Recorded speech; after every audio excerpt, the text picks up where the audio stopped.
Salut tout le monde, bienvenue sur ma nouvelle chaîne Shaolin Casque Cinéma. N'hésitez pas à vous abonner si vous êtes nouveau. C'est une chaîne sur laquelle on va parler de cinéma, de séries, etc.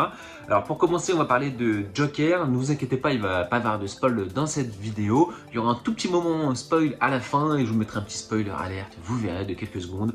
Bref, aujourd'hui on va s'intéresser à pourquoi le Joker, le film, pourquoi pour moi c'est un chef-d'œuvre. Et n'hésitez pas à vous donner votre avis justement dans les commentaires, à répondre à ce que je dis.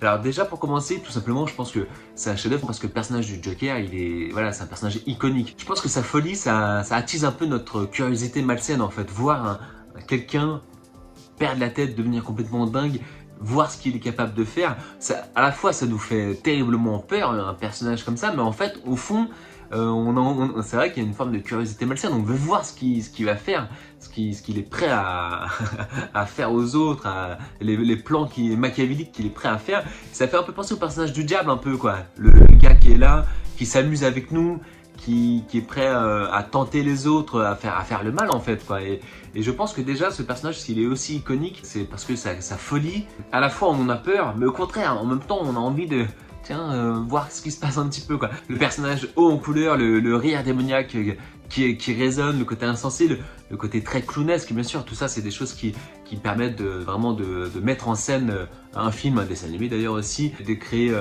visuellement quelque chose de très intéressant. Donc déjà de base, le personnage du Joker fait que le film, on a envie de le voir, on est curieux. Vous voyez comme dans les bandes dessinées, il suffit d'écrire Joker de manière un peu pas droite, en tout cas les traits sont un peu déformés et de mettre un sourire de timbré, ça suscite notre curiosité en fait quoi. Et comme là quoi, le gars qui prend une photo et en même temps il a un rire. Pour de vrai, tu vois un photographe qui te prend comme ça en photo, je vous conseille de partir, de faire semblant que vous allez aux toilettes et partir vite en fait. Et pour interpréter ce Joker, voilà, Joaquin Phoenix, c'est vrai qu'il nous fait une interprétation qui est quand même dingue. Moi j'adore les acteurs comme ça, ceux qui pour interpréter un rôle, ils vont vraiment se plonger dedans quoi. J'adore cette manière de faire. C'est vrai que moi je suis réalisateur et c'est vraiment le truc que j'ai kifferais faire, c'est avoir le temps nécessaire, 6 mois avant le tournage, 1 an avant le tournage pour se préparer comme ça, pour préparer les acteurs. On voit la perte de poids qu'il a eu, on voit comment il a essayé de se plonger dans le personnage en fait, de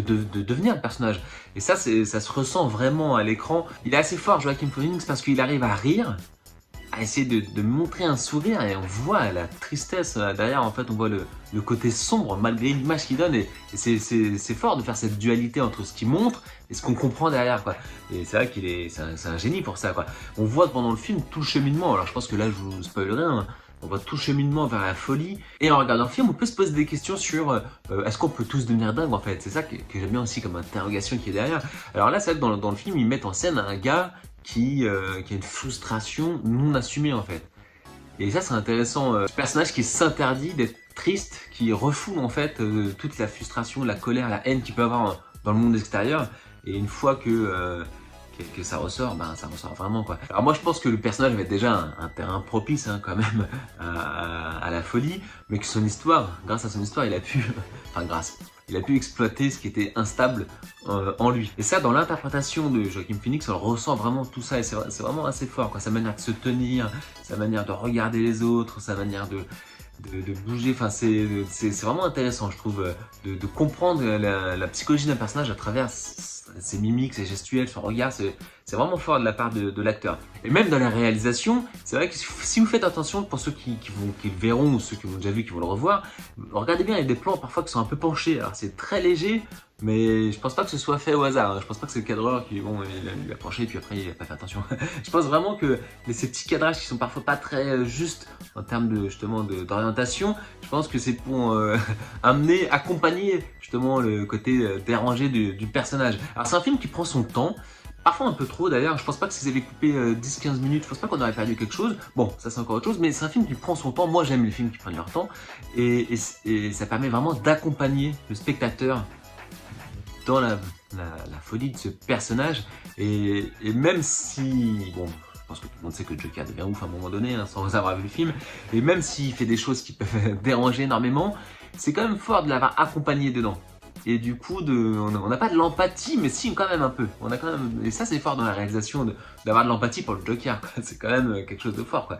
Et c'est enfin un film où DC Comics, Warner au cinéma, s'assume entièrement. Et ça fait plaisir quand même. C'est vrai que dans le cinéma actuel, alors Marvel fait des très bonnes choses dans leur style. Franchement, voilà, ce qu'ils ont fait, on va pas revenir dessus. C'est quand même, dans leur style, c'est magique, quoi. Mais la Warner qui a essayé de copier Marvel, mais ça me gonfle. C'est un truc qui me gonfle de ouf, quoi, vraiment. Avec les Shazam, là, enfin, franchement, bref. Et là, enfin, il s'assume, quoi. C'est un film, franchement, quand on voit, là, je vous ai montré 2 couvertures de Joker, on est dedans, quoi. On est vraiment dans ce comics. Alors là, il est encore, voilà, on est encore plus de danger, mais ce personnage du Joker, ouais, on est vraiment dans le drame psychologique. Voilà, c'est un film, c'est un drame psychologique. C'est pas un film, c'est pas une comédie, c'est pas une comédie humoristique, c'est pas une aventure comédie, bref, c'est vraiment un drame, dans le vrai sens du cinéma, un drame, et psychologique. Enfin, en ça, vraiment, je suis très content qu'ils s'assument dans ce côté-là. Ok, ils font pas le 2 milliards de box-office comme certains films Marvel, même 3 milliards pour le dernier Marvel, Endgame, mais voilà, on sent vraiment que le film il est fait avec amour. C'est vrai que pour revenir sur les dernières productions Warner, Batman Superman, qui avait été critiqué par la presse américaine, bref, j'ai fait une vidéo sur ça pour répondre à cette critique que je trouvais absolument stupide. Bref, j'ai fait une petite vidéo, je vais la mettre en lien. C'est vrai que Warner, ils ont osé dire sur leur propre film, les gens n'aiment pas les films sombres. Les gens ne veulent pas voir des films de super-héros sombres. Mais je me suis dit, mais comment la Warner peut dire quelque chose comme ça? C'est eux qui ont fait la trilogie de Batman avec Nolan et Christian Bale, qui est quand même plutôt qui est aussi un drame d'ailleurs. C'est un drame action-drame, hein, mais c'est un drame quand même, quoi, qui est plutôt sombre. Comment ils peuvent dire ça, quoi? C'est aberrant, quoi. Et là, en fait, j'ai eu peur qu'ils nous fassent un Joker, moi, voilà, un Joker qui soit haut en couleur, qui soit drôle, qui fasse des potes avec ses aisselles, enfin vraiment le film qui m'aurait surgonflé, quoi. Voilà, j'abuse un peu, hein, mais voilà, qui veulent partir dans le truc un peu comique avec Joker. Vraiment, j'ai été surpris, agréablement surpris. J'espère que Warner vont continuer dans cette lancée. Vraiment. Ok, ce sont pas des films qui feront, comme j'ai dit tout à l'heure, du 2 milliards au box-office, mais ce sont des films qui ont vraiment pour moi une âme. Derrière, vraiment une âme, ça fait vraiment avec amour, c'est vraiment ce qu'ils savent faire et ils le font bien. Je pense qu'on se souviendra, dans 10 ans, je pense qu'on se souviendra beaucoup plus de Joker là que de Shazam. En 2019, en 2029, on en parlera sur la chaîne, sur cette chaîne, on verra de quel film on se souviendra plus. Ok, il aura fait moins au box-office, sûrement, à vérifier d'ailleurs même, mais je pense que dans 10 ans, on s'en souviendra beaucoup plus. Et en ça fait vraiment plaisir. Et d'ailleurs, c'est un pari risqué quand même d'aborder ce sujet, parce que c'est vrai que le sujet, il aborde en fait une fracture sociale, en fait, comme disait Chirac dans les années 90. C'est vrai que c'est la fracture sociale un peu entre les pauvres et les riches. C'est pas un sujet du tout simple, parce que dès qu'on l'aborde, il y a une vision un peu manichéenne, quoi. Il y a les méchants, il y a les gentils, quoi. Et donc du coup, ils ont abordé ce sujet-là. C'est pas un sujet facile. Clairement, pour moi, ça fait écho. Je pense pas que vous avez fait exprès du tout, hein, c'est pas le même pays, mais aux gilets jaunes. Vraiment entre la déchirure. Dans le film, on voit il y a quand même une déchirure entre le peuple hein, et l'élite en fait et l'oligarchie. Et c'est vrai que moi, ça me plaît qu'ils abordent des sujets de société comme ça. Dans mon dernier roman, Nemesis, c'est clairement voilà, je parle de sujets d'actualité, je parle de sujets de société, dans mon nouveau roman qui arrivera aussi, vous verrez. Donc moi, voir des films comme ça m'intéresse beaucoup. Ça peut même limite un petit peu m'inspirer pour 2-3 petits trucs, vous verrez. J'en parlerai dans une autre vidéo sur les petites inspirations que ça pourra me donner. Et c'est vrai que c'est un sujet qui parle un peu de la folie ambiante. Il y a une phrase d'un philosophe qui résume pour moi bien le film, alors j'arrive plus à me souvenir de la phrase, si vous la connaissez, mettez-la dans les commentaires, qui dit en gros que pendant que l'empire romain était en train de s'effondrer, le peuple était encore en train de se divertir et de rire dans les colisées. Et donc pour moi, ça résume un peu ce film, si on cherche un peu loin, de voir en fait la différence entre ce que vit le peuple et l'état actuel du pays. Alors attention, je mets le petit spoiler alerte tout de suite. Coupez le son de la vidéo pendant quelques secondes. Alors, c'est vrai que moi, le film, limite, pour moi, c'est même une tragédie, quoi. Ça me fait vraiment penser à une tragédie grecque. À la fin, quand le Joker tue sa mère, ça me fait vraiment penser à Oedipe qui tue son père, qui épouse sa mère. Ça me fait penser à Créon qui doit tuer sa nièce. Enfin, vous voyez, toutes ces tragédies familiales. C'est vrai que là, le Joker, il apprend que Thomas Wayne, c'est son père. Puis il apprend que finalement, non, pas du tout. Puis il apprend que finalement, il était adopté. Donc, il connaît même pas ses parents. Puis il tue sa mère biologique, mais sa mère quand même. Ça me fait vraiment penser à une tragédie grecque. Voilà, terminé pour le petit spoiler alerte. On met de côté. Pour finir cette vidéo, moi j'espère vraiment qu'il n'y aura pas de suite. Que vraiment c'est un one shot. Franchement les suites où le premier c'est top et après franchement on prend pas l'essence du premier, on prend juste le tape à l'œil et on fait des suites qui n'ont aucun sens. Le réalisateur Todd Phillips il a dit qu'il voulait pas de suite. Donc moi soit on fait ce one shot et je trouve ça parfait vraiment, soit vraiment ils attendent quelques années d'avoir l'idée mais parfaite, qui collerait parfaitement. Moi j'ai une petite idée, si jamais la Warner tombe sur cette vidéo, on sait jamais, j'ai une petite idée qui pourrait être sympa. C'est vrai que ce serait sympa de faire une trilogie construite comme ça. écoutez bien.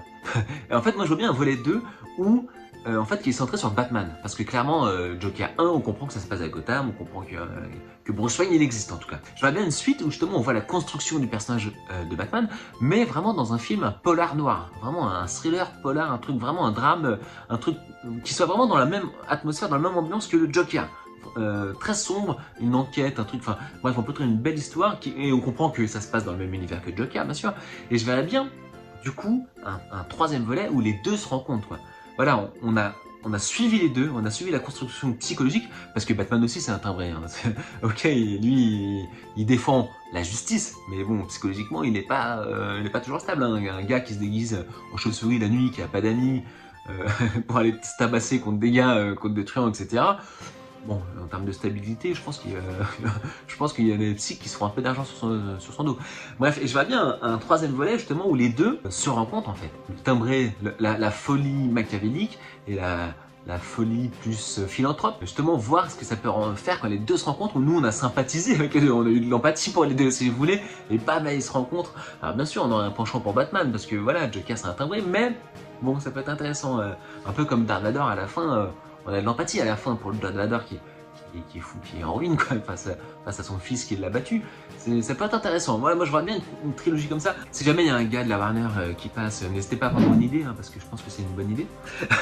Voilà, j'espère que cette vidéo vous a plu. N'hésitez pas à vous abonner si vous êtes fan de cinéma, de mettre un petit pouce, hein, ça ferait plaisir, ça m'aiderait un petit peu à faire référencer mes vidéos. Activez la cloche hein, pour recevoir les notifications de mes prochaines vidéos. J'ai mis un sondage, alors du coup sur cette chaîne, je peux pas encore mettre de sondage parce qu'il n'y a pas encore assez d'abonnés, elle est toute neuve, mais sur ma chaîne principale Xavier Senou, j'ai mis un sondage sur le Joker. Je vous ai demandé, d'après vous, quel est le meilleur Joker? Donc allez sur la chaîne Xavier Senou, allez dans les sondages, il y a tous les Jokers, hein, celui de Jared Leto, celui de Heath Ledger, celui de Jack Nicholson, celui de Joaquin Phoenix, et je vous demande quelle est pour vous la meilleure interprétation du Joker. Voilà, on en parlera dans une prochaine vidéo. D'ailleurs, on fera une vidéo spéciale débat sur le Joker, justement, après ce sondage-là.